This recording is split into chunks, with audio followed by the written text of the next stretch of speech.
As a security purpose and enter करते हैं तो देख सकते हैं कि मशीन का कंट्रोल हमारे पास आ चुका है। सिस्टम हैकिंग एक बहुत बड़ा गोल्स है एथिकल हैकिंग के अंदर। हेलो लर्नर्स, मेरा नाम है अंकित और आप देख रहे हैं अंकित ऑफिशियल हैकर यूट्यूब चैनल। अगर आप हमारे चैनल पर नए हैं तो वीडियो को लाइक करके चैनल को सब्सक्राइब जरूर कर लीजिएगा।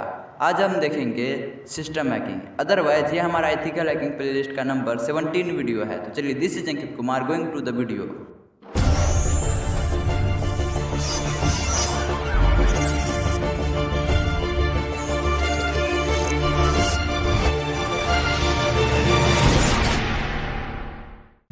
तो सबसे पहले हम आपको बता देना चाहते हैं कि हम पहले समझते हैं कि किस प्रकार से सिस्टम को हैक करेंगे, उसके बाद हम प्रैक्टिकल देखेंगे। अगर आपको इसका पीपीटी का लिंक चाहिएगा तो आप नीचे डिस्क्रिप्शन में चेकआउट कर सकते हैं, आपको उधर इसका पीडीएफ का लिंक मिल जाएगा। तो चलिए हम आपको समझा देते हैं और उसके बाद हम प्रैक्टिकल भी देखेंगे। सिस्टम हैकिंग VNC, आज जो हम प्रैक्टिकल करेंगे वो VNC सर्वर पर ही करेंगे। VNC एक सर्वर होता है, तो चलिए हम VNC को भी समझेंगे, लेकिन उनसे पहले हम समझ लेते हैं सिस्टम हैकिंग क्या है। देखिए बोल रहा है what is system hacking. System hacking क्या है? सिस्टम हैकिंग, जिसे साइबर हैकिंग भी कहा जाता है, एक ऐसी प्रक्रिया है जिसमें किसी कंप्यूटर सिस्टम या नेटवर्क तक बिना किसी अनुमति के पहुंच प्राप्त करने के लिए दुर्भावनापूर्ण तरीके से हैकिंग तकनीक का इस्तेमाल किया जाता है। आपको एक चीज़ मैं डिस्क्लेमर देना चाहता हूँ, ये सब आप जब भी कीजिएगा तो अपने खुद का सिस्टम पर ही कीजिएगा। यह अनधिकृत पहुँच के माध्यम से संवेदनशील डेटा चुराने, सिस्टम को नुकसान पहुँचाने या सेवाओं को बाधित करने के लिए किया जाता है।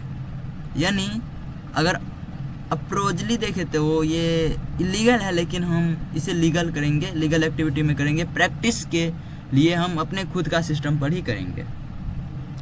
उनके बाद हम समझ लेते हैं व्हाट इज VNC। VNC क्या है? देखिए, VNC का अर्थ है वर्चुअल नेटवर्क कंप्यूटिंग। VNC का फुल फॉर्म होता है वर्चुअल नेटवर्क कंप्यूटिंग, और यह एक ऐसी तकनीक है जो आपको किसी दूसरे कंप्यूटर को दूर से नियंत्रित करने की अनुमति देती है। इधर बोल रहा है दूर से तो दे सकता है, लेकिन आप उतना भी दूर से नहीं कर सकते हैं जितना में आप उसके नेटवर्क से बाहर हो जाए। आप उसके नेटवर्क में ही रह करके उसको रिमोटली एक्सेस कर सकते हैं। यह एक cross platform screen sharing system है जिसका उपयोग रिमोट डेस्कटॉप एक्सेस, समस्या निवारण और समर्थन के लिए किया जाता है।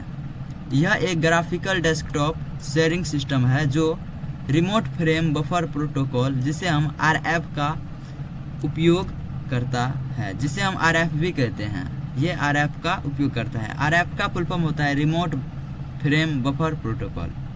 उनके बाद हम समझ लेते हैं VNC।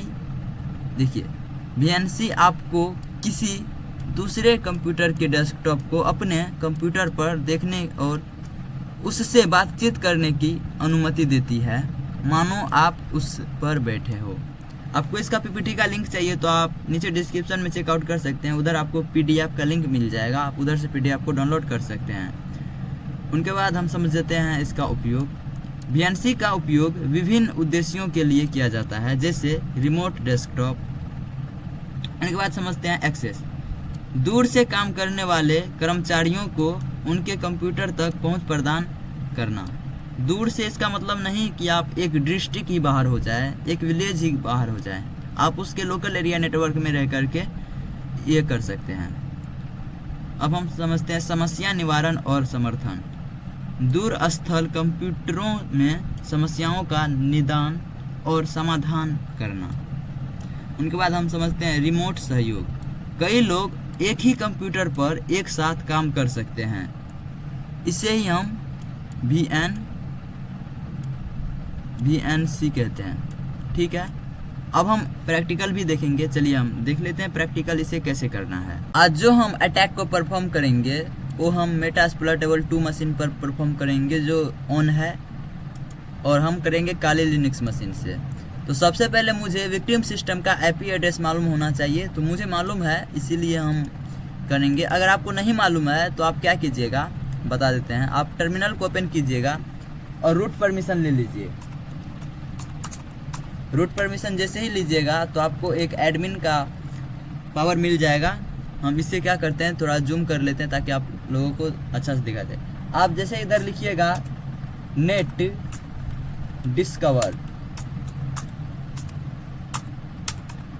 डिस्कवर लिखिएगा तो आपके नेटवर्क में कौन कौन से डिवाइस जुड़ा है उसका आईपी एड्रेस, मैक एड्रेस, देखिए इधर से आपको आईपी एड्रेस उसका मिल जाएगा, मैक एड्रेस मिल जाएगा और भी कुछ इन्फॉर्मेशन मिल जाएगा। आपको आईपी एड्रेस चाहिए तो आप थोड़ा देर वेट कीजिएगा तो आपको आईपी एड्रेस मिल जाएगा। हम इसे कंट्रोल सी के जरिए रोक देते हैं क्योंकि मुझे आईपी एड्रेस मालूम है, ठीक है। तो सबसे पहले जो मेरा गोल्स होता है वो होता है nmap। आज जो हम पहले हम इन्फॉर्मेशन गैदर करेंगे, nmap लिख करके अपने विक्टिम सिस्टम का आईपी एड्रेस देंगे। मेरा विक्टिम सिस्टम का आईपी एड्रेस है 192.168.233.140 जो मेटास्प्लॉइटेबल 2 मशीन का है, जो इस मशीन का है, और ये अभी ऑन है। और इंटर करते हैं तो ये स्कैनिंग करना स्टार्ट कर दिया और मुझे इन्फॉर्मेशन भी ला करके दे दिया। देख सकते हैं इधर पहले दिखाई दे रहा है होस्ट इज अप, यानी ये जो होस्ट है, ये जो सिस्टम है ये ओपन है, ये अभी चल रहा है। और उसका पोर्ट नंबर मुझे दिख रहा है और इधर उसका स्टेट दिख रहा है, उस पर सर्विस क्या चल रहा है वो दिख रहा है। इधर बोल रहा है कि sir port number 21 TCP port है जो ओपन है और उस पर एफटीपी सर्विस चल रहा है जिसका फुल फॉर्म होता है फाइल ट्रांसफ़र प्रोटोकॉल। लेकिन हमें वीएनसी सर्वर को देखना है तो देखते हैं इधर वीएनसी सर्वर कहाँ है। देखिए वीएनसी सर्वर जो है ये ओपन है। अब हम तो अटैक आराम से कर सकते हैं और ये टीसीपी पोर्ट पर चल रहा है और इसका जो पोर्ट नंबर है 5900 है। तो उनके लिए हमें क्या करना होगा, वीएनसी व्यूअर लिखना होगा। वीएनसी व्यूअर, आपको स्पेलिंग नहीं मालूम हो तो आप टैब बटन दबाइएगा तो, लेकिन कुछ स्पेलिंग आपको कुछ मीनिंग लिखना होगा, उसके बाद आप टैब बटन को दबाइएगा तो ऑटोमेटिकली लिखा जाएगा। वीएनसी व्यूअर लिखने के बाद आपको लिखना होगा 192.168.233.140। आपको विक्टिम सिस्टम का आईपी एड्रेस डालना होगा और आप जैसे ही इधर इंटर करेंगे तो आपको एक पासवर्ड मिलेगा। इसका जो बाय डिफ़ॉल्ट पासवर्ड होता है वो पासवर्ड ही होता है PASSWORD। आपको पासवर्ड दिखेगा नहीं as a security purpose. And enter करते हैं तो देख सकते हैं कि मशीन का कंट्रोल हमारे पास आ चुका है। अगर हम इसका आईपी एड्रेस देखें तो इधर हम लिखते हैं ifconfig और इंटर करते हैं तो देख सकते हैं 192.168.233.140। अभी जो हमारा होस्ट सिस्टम का ये जो हमारा काली लिनक्स मशीन है उसका आईपी एड्रेस देखें तो इधर लिखते हैं ifconfig और इंटर करते हैं तो ये देखिए 192.168.233.131 है और ये है मेटास्प्लॉइटेबल 2 मशीन का आईपी एड्रेस। शायद किसी रीजन से कट कर दिए थे। एक बार हम फिर से लिखते हैं VNC viewer and victim system का आईपी एड्रेस और करते हैं इंटर और इधर डालते हैं पासवर्ड PASSWORD पासवर्ड। तो देख सकते हैं फिर से कनेक्ट हो चुके हैं। अब हम इसका यूज प्रॉपरली कर सकते हैं, देख सकते हैं, ठीक है।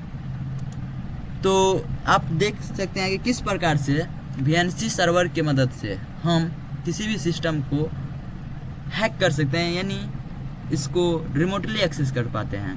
तो चलिए मिलते हैं एक और नई वीडियो के साथ। This is Ankit Kumar, exit to the video.